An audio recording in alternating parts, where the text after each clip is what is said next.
का आपको पता है जय और विजय को होते। राधे राधे दोस्तों, किस्से का नियमों का स्वागत है। बहुत समय की पहले की बात है कि सब देवी देवता अलग अलग लोक में रहते, ठीक है। स्वर्ग लोक, मृत्यु लोक, पाताल लोक, वैकुंठ लोक, सब ठीक है। तो वो टाइम पे का भाव कि जो ब्रह्मा जी के 4 मानस पुत्र थे, वे ज्ञान की खोज में सब लोकन पे भ्रमण कर रहे थे, ठीक है। और भ्रमण करते करते वे पहुंचे वैकुंठ। अब वैकुंठ में उनने 6 द्वार तो उनने पार कर लिए कैसे कैसे करके। अब वे पहुंचे 7वें द्वार। अब 7वें द्वार पे उन्हें 2 द्वारपालन ने रोक दो, और ये द्वारपाल कुवर्णीय थे, जे थे जय और विजय। और उनने उन्हें रोकते उनने कही कि तुम आओ, इते प्रवेश निषेध है, ठीक है। उन्हें लगो कि जो कुछ साधारण बालक है सो उन्होंने मना कर दी।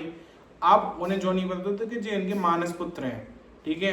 तो वे शांत रहे, उनने कहा नहीं कि उनने कही कि का नाम है, भगवान पे तो सबको अधिकार है और हम भगवान से कहीं नहीं मिल सका। सुनने कही कि नहीं, हमें नहीं मिल सका, तुम भगवान विश्राम कर रहे तो, और तुम लोग जाओ जैसे। सो उन्हें आ गई गुस्सा। वो गुस्सा आ गई, सुनने कही कि तुमने अपने पद का दुरुपयोग करो है, ठीक है, और तुमने हमें भगवान से दूर रखो। तो क्रोधवश उनने अपने कमंडल से जल निकालो और वे श्राप दे दो 2 जन को।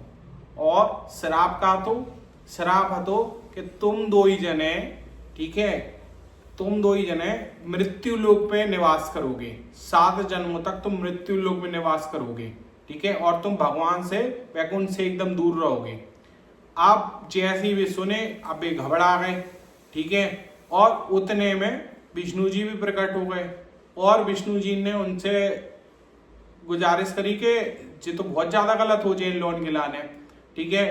तो उनने कही नहीं, श्राप तो नहीं बदलो जा सकत। और ऐसी सुन के जय और विजय विष्णु जी के पाँव में गिर पड़े। उनने कहे प्रभु अब आप ही कछु कर सकत। तो उनने कही कि देखो श्राप तो बदलो नहीं जा सकत, लेकिन हम तुम्हें एक वरदान दे सकत, एक चॉइस दे सकत।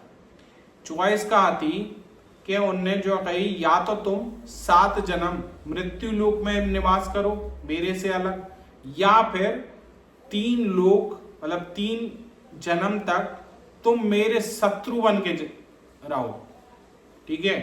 तो उनने कछु समय सोची और फिर उन्हें तुरंत ही कह दी कि ठीक है प्रभु, हम आपके सबसे बड़े शत्रु बन के रहेंगे, ठीक है। और उनको रीजन जो है तो कि पहले तो आपसे जल्दी मुलाकात हो जाए, हम जल्दी 3 जन्म के बाद ही हम वैकुंठ आ जाए। और दूसरी चीज, जब उनने आश्चर्य से पूछी विष्णु जी ने कि तुमने जो शत्रु वाला ऑप्शन का चूज करो, तो उनने कही कि देखो हम आपके शत्रु जरूर बने, लेकिन हम आप ही को नाम लेते रहे, ठीक है। तो जो वजह से हमारी भक्ति में कछु कमी ना रह जाए, इसे हमने जो चूज करी। और आपको बता दें कि जो उनके 3 जन्म आते जय और विजय के, वे आप लोग बहुत अच्छे से जानत हो। पहलो जन्म सतयुग में पहलो ने जन्म लो हिरण्याक्ष और हिरण्यकश्यप बन के, ठीक है। हिरण्याक्ष को वध करो तो भगवान विष्णु ने, और हिरण्यकश्यप को वध करो उनने नरसिंह को अवतार लेके, जी की हमने स्टोरी आपको पहले ही बता दी है। फिर उसके बाद भाव उनको दूसरो जन्म यानी कि त्रेता युग में वे बने रावण और कुंभकर्ण, ठीक है, जिनको वध भगवान राम ने करो तो, जो अगेन एक विष्णु जी के एक और अवतार है, ठीक है। और द्वापर युग में उनने एक और जन्म लो, उनने शिशुपाल और दंतवक्र बन के उनने उनको जन्म लो, ठीक है, जिनको वध कृष्ण जी ने करो, जो अगेन विष्णु जी के एक और अवतार आते। तो ऐसे कर करके उनने अपने 3 जन्म पूरे करे और वे वैकुंठ में वापस आए।